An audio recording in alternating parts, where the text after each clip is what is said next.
কি গো, ওঠো, সকাল হয়ে গেছে তো। পড়ে পড়ে আর কত ঘুমোবে? আর ঘুমিও না বাপু, বেলা হয়ে গেছে যে। ওঠো এবার, কাজে যাবে না?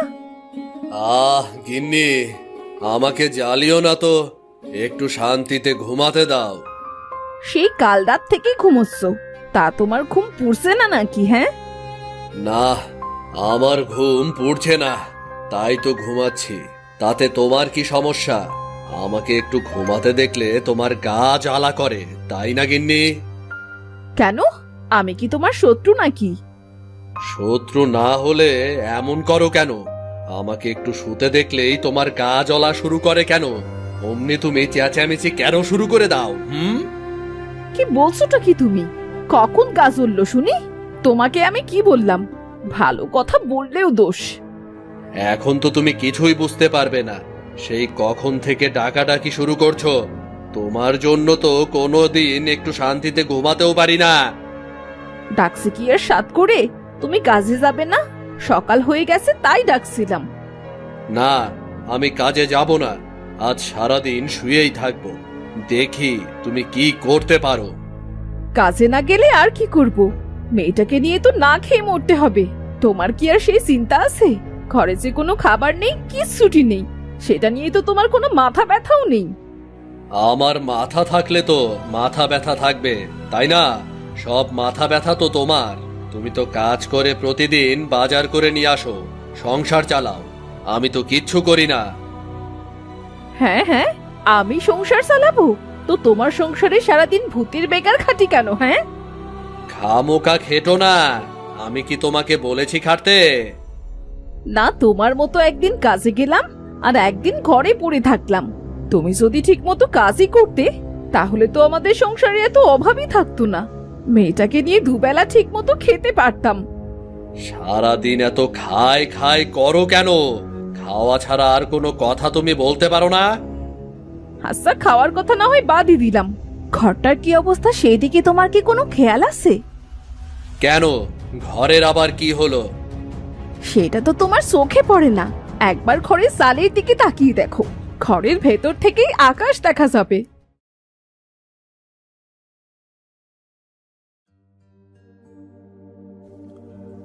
হ্যাঁ, তা তো আমি দেখি, কত ভালো লাগে। আরে, এটা দেখার জন্য তো ভাগ্য লাগে। ওরে আমার ভাগ্যওয়ালা রে! বর্ষার সময় যখন ঘরে পানিতে ভরে যাবে তখন বুঝবে, ঘরটা ভেঙে পড়বে, তখন দেখো ভাগ্যটা যেন আমার দুর্ভাগ্যে পরিণত না হয়। মা, ও মা, তোমরা আবার সকাল সকাল ঝগড়া শুরু করেছো কেন? আমার খুব খিদে পেয়েছে মা, আমায় কিছু খেতে দাও। আমার কাছে খাবার না চেয়ে তোর বাপের কাছে চা। আমি তো সারাদিন শুধু খাই খাই করি। যা, তোর বাপের কাছ থেকেই খাবার চেয়ে খা। এতক্ষণ আমার সাথে চেঁচামেচি করে মন ভরেনি, এবার মেয়েটার সাথে শুরু করেছো। মুখ দিয়ে কোনো সময় ভালো কথা বের হয় না তোমার। বাবা, আমার খুব খিদে পেয়েছে, আমায় একটু খেতে দেবে বাবা? আমি সে আর পারছি না। তুই গিয়ে দেখ ঘরে কিছু আছে কিনা। আমি কাজে যাচ্ছি, কাজ থেকে আসার সময় আমি বাজার নিয়ে আসবো। আমি তো ভালো না, তাহলে থাকো তোমরা। আমার দুচোখ সেদিকে যায়, আমি সেদিকেই চললাম। যাও তো আমার চোখের সামনে থেকে, দূর হও তো, একটু শান্তিতে থাকি।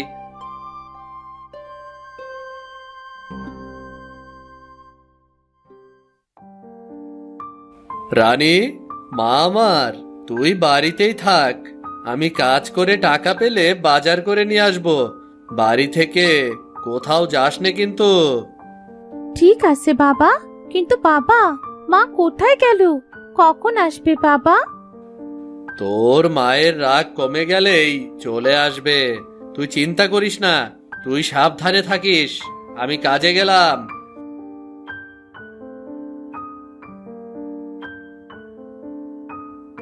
মদন কাজ করত গ্রামের মোড়লের বাড়িতে। সে কাজের জন্য মোড়লের বাড়ির উদ্দেশ্যে রওনা দিল।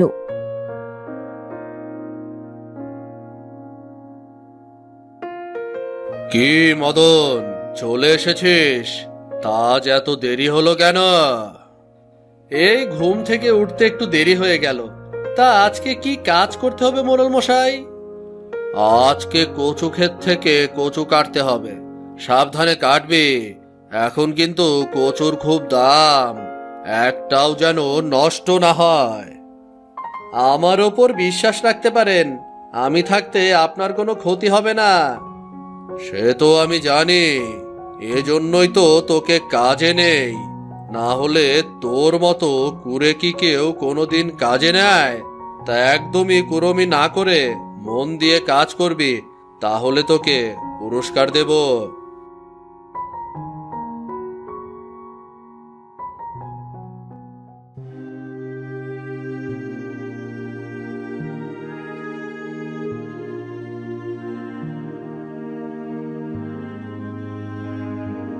আহ, হাঁটতে হাঁটতে ক্লান্ত হয়ে গেছি।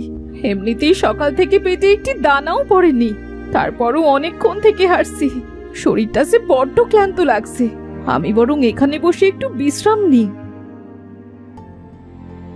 বাঁচাও আমাকে, আমাকে সাহায্য করো। আমার যে খুব কষ্ট হচ্ছে, আমায় একটু সাহায্য করো। কে কে চিৎকার করছে? আমি যে কাউকেই দেখতে পাচ্ছি না। শরীরটা মনে হয় খুব ক্লান্ত, তাই হয়তো ভুল শুনছি। এখানে বেশ ঠান্ডা আছে। আরে না না, তুমি ভুল শোনোনি গো। এই তো আমি তোমার সামনে। আমি কচু গাছ, আমি তোমার কাছে সাহায্য চাচ্ছি। ও মা গো মা, এই আমি কি দেখছি? গাছ নাকি কথা বলে? এমন আবার হয় নাকি? এইটা কিভাবে সম্ভব? সম্ভব, সবই সম্ভব। আমি তোমাকে সব বলবো, আগে তুমি আমায় বাঁচাও। আমি আর থাকতে পারছি না। কিন্তু আমি কিভাবে তোমায় সাহায্য করব? আমার গোড়ায় আগাছায় পড়ে গেছে, ওরা আমার শরীর থেকে সব রস শুষে নিচ্ছে। আমার যে খুব কষ্ট হচ্ছে। তুমি একটু অপেক্ষা করো, আমি তোমার গোড়ার সব আগাছা পরিষ্কার করে দিচ্ছি। বিনু কচু গাছের কথা মতো হাত দিয়ে সবগুলো আগাছা পরিষ্কার করে দেয়। আহ, বাঁচালে আমায়। আগাছাগুলোর জন্য খুব কষ্ট হচ্ছিল আমার।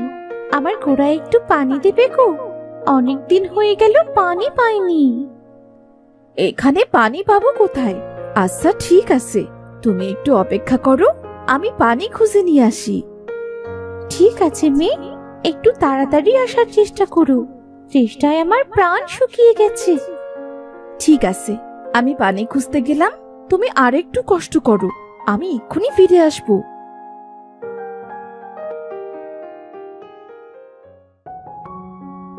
মিনা আশপাশে পানি খুঁজতে লাগলো। কিছুক্ষণ পর সে একটা পুকুর দেখতে পেল।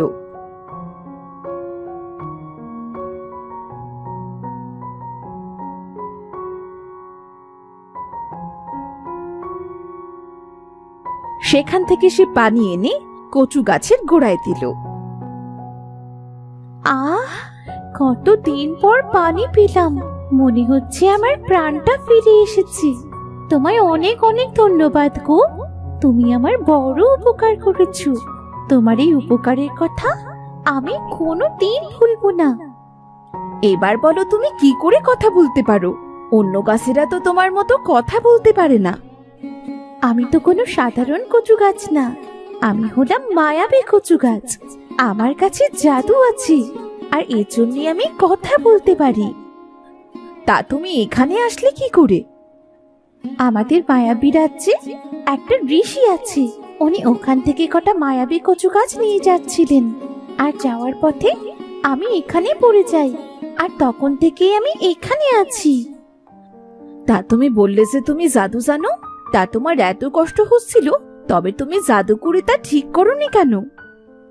পানির অভাবে আর আগাছায় আমার শক্তি সব শুষে নিয়েছিল। দিনে দিনে আমি দুর্বল হয়ে পড়েছিলাম, আর আমার জাদু শক্তিও আস্তে আস্তে শেষ হয়ে গিয়েছিল। তা এখন তোমার জাদু শক্তি ফিরে এসেছে? এখন তো তোমার শরীর তাজা হয়ে গেছে। হ্যাঁ মেয়ে, এখন আমি আমার শক্তি ফিরে পেয়েছি। তা তোমার কি হয়েছে মেয়ে? দেখে তো মনে হচ্ছে তুমি খুব ক্লান্ত। তা বলতে পারো, বেশ ক্লান্ত আমি। বাড়ি থেকে ঝগড়া করে বেরিয়েছি। ওমা কেন? তা কার সাথে ঝগড়া করেছো শুনি?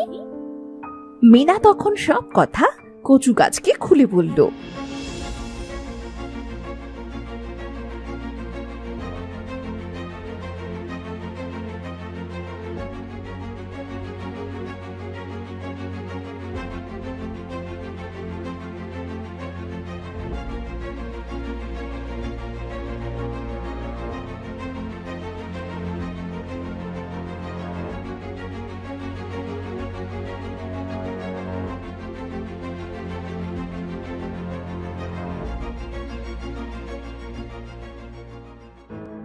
তার মানে সারাদিন তুমি কিছু খাওনি?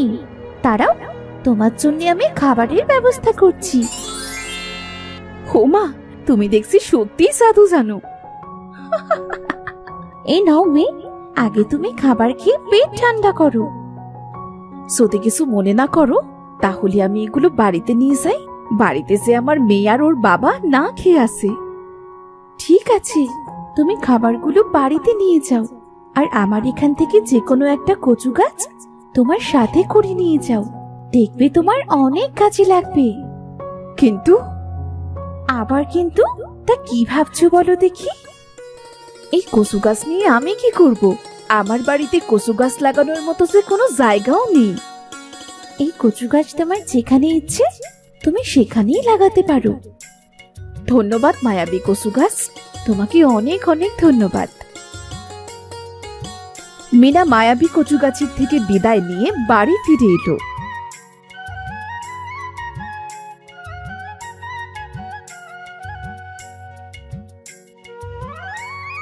মা, ওমা, তুমি এসেছো? আমি সেই কখন থেকে তোমায় খুঁজছি। আমার একা একা খুব ভয় লাগছিল মা। ভাগলি মেয়ে আমার, তাও তো ভয় কিসের? আমি তো চলেই এসেছি মা। সারাদিন মনে হয় কিছু খাসনি। চল আগে কিছু খাবার খেয়ে নে। তোর বাবা এখনো কাজ থেকে ফেরেনি? না মা, বাবা এখনো ফেরেনি।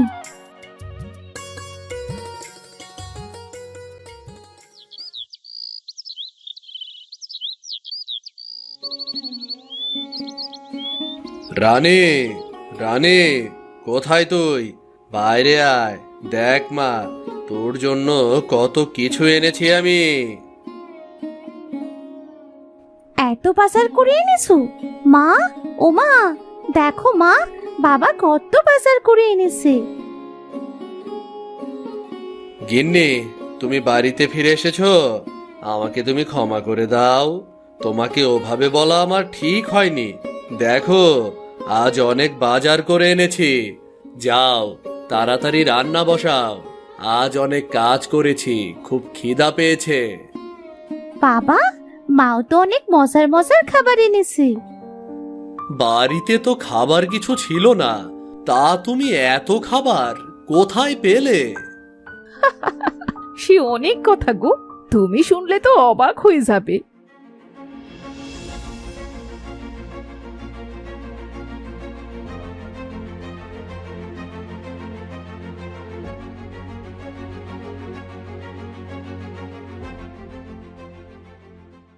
কি আজব, কি আজব!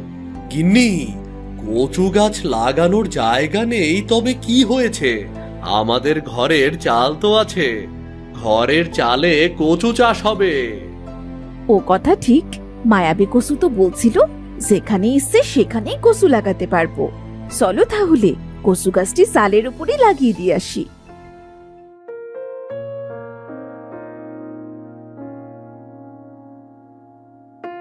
এরপর তারা খাবার শেষ করে একটা মই বেয়ে চালের উপরে উঠে কচু গাছটি লাগিয়ে দিল।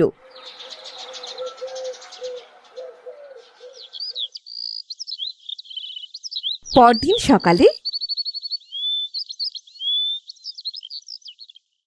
হায় হায় গিন্নি, তাড়াতাড়ি বাইরে এসো, দেখো কি কাণ্ড ঘটেছে।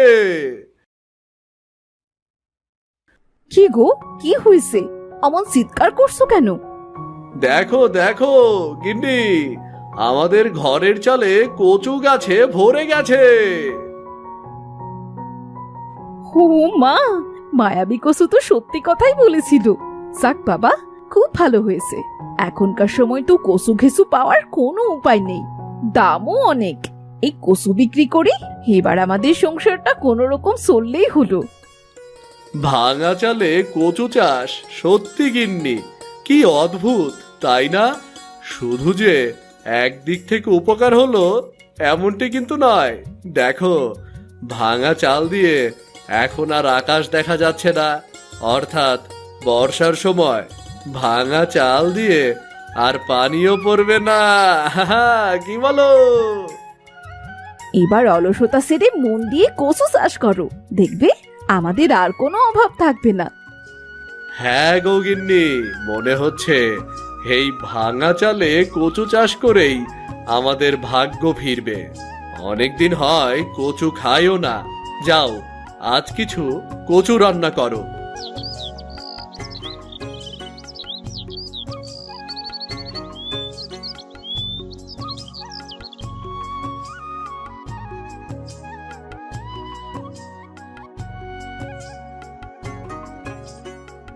আহ, তোমার হাতের কচু রান্নার কি যে স্বাদ!